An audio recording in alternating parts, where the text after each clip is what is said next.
One of the biggest flops in the Hunger Games movies is how they just totally botched Peeta and Katniss's love story. The iconic "Stay with me always" is so much more iconic and major in the books. Let me explain. So in Catching Fire, in the time between when Gale was whipped before the Quarter Quell theme was announced, long story short, Katniss went and broke her foot. The night that happened, she makes it home. Her mom and Prim are, helping her with her foot, and Peeta is there. Her mom gives Katniss some sleep syrup to, help her sleep through the pain. Basically our version of NyQuil. The syrup hits Katniss pretty hard. Feeling wobbly, Peeta immediately volunteers to carry her up the stairs to take her to bed. He just scoops her up, tucks her into her bed. He says goodnight, and Katniss reaches for his hand to keep him from leaving. And in this moment, Katniss is feeling kind of tipsy, uninhibited because of the sleep syrup. She thinks to herself, I know I have to control my tongue, but I don't want him to go. In fact, I want him to climb in with me, to be there when the nightmares hit tonight. For some reason, I can't quite form. I know I'm not allowed to ask that. Her and Peeta haven't slept in the same bed since the victory tour. Things are rocky. She says, don't go yet. Not until I fall asleep. And Peeta sits on the side of the bed, and he's warming her hand in both of his. So he has both hands wrapped around one of hers. That's so intimate and precious. Peeta says, I almost thought you changed your mind today when you were late for dinner. As in he thought she decided to run away after all, going into the woods, perhaps with Gale. And Katniss goes, no, I'd have told you. I pull his hand up and lean my cheek against the back of it, taking in the faint scent of cinnamon and dill from the breads he must have baked today. The way she identifies the scents on his hands, girl.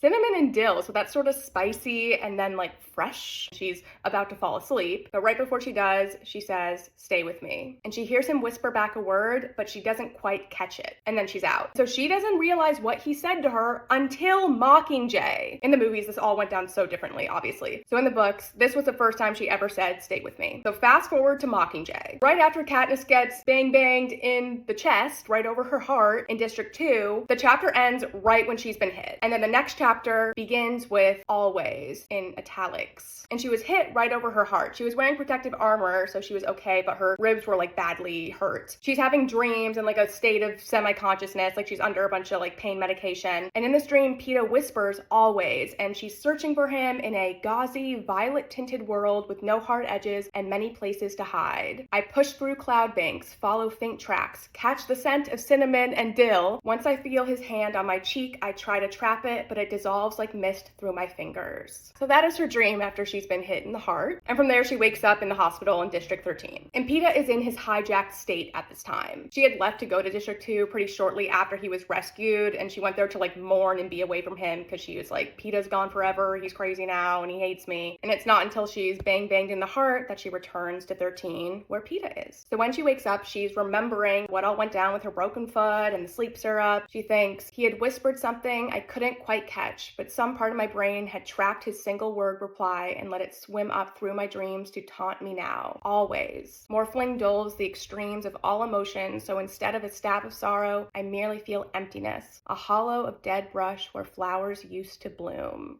So sad. She's figuratively and almost literally heartbroken. These dead flowers relating back to Peeta, making her think of the fresh dandelions that gave her hope, and now they're dead in her dream. So pretty wild how she finally remembers what Peeta said to her during this time. And then later on, Katniss helps Peeta come back into himself when he's losing it, when they're running for their lives in the Capitol, by repeating this to him. Stay with me. She's looking into his eyes. He's going through a flurry of flashbacks and messed up thoughts, but then he locks in and says always back to her. It's just this huge full circle moment. Having gone through so much between the first time this exchange happened to the last time, saying these words to each other is basically their I love you. Katniss is declaring she wants Peeta to be with her when she says this. It's not said as a question. It's not will you stay with me? It's stay with me, period. She's telling him to be with her. She's urging him not to leave her. And Peeta's response to her is his unconditional, everlasting love in a nutshell. Always affirming that he will always be there for her. He will never abandon her. It's so beautiful how the first time they say this to each other, it's not that Peeta's cupping her face in his hands. Katniss had picked up his hand, put the back of it against her cheek, and she's leaning against it. It's so intimate, and it's such an active choice from her she reaches out to him. I'm so obsessed with this. It fills my heart with all the feelings. Now we can go back to Catching Fire where the exchange first happened and talk about what happens afterward, because it's also very, very sweet. So Katniss's foot is broken and she's ordered to a week of bed rest by her mother while this heals. And Peeta comes by every day with freshly baked cheese buns for her that she really likes, and he's there to help her work on her family's herbalist book. It's a handwritten guide of edible and medicinal plants that Katniss has had in her family, specifically from her mom's side of the family who were apothecaries. Initially, this book is filled with ink drawings of plants with descriptions of their medical uses, and then later on Katniss's father put in a section of edible plants that Katniss used as her guide when she was foraging for her family. And Katniss for a long time had wanted to add on to the book. She learned a lot of new edible plants from her time in the woods and in the games, but she always put it off because she couldn't accurately draw the plants. It was so important for them to be these detailed drawings because if you pick the wrong plant, it can be dangerous. So this is where Peeta comes in, since he's an amazing artist. He got super into painting after the 74th games, and he's very good and does very realistic drawings and paintings. So Katniss writes info about the plants, and then Peeta draws the detailed illustrations. During this whole time where they're working on this project, Katniss is crushing so hard on Peeta. It's one of those rare times where she just really feels like a teenager with a crush. Katniss thought, "It's quiet, absorbing work that helps take my mind off my troubles. I like to watch his hands as he works, making a blank page bloom with strokes of ink, adding touches of color to a previously black and yellowish book."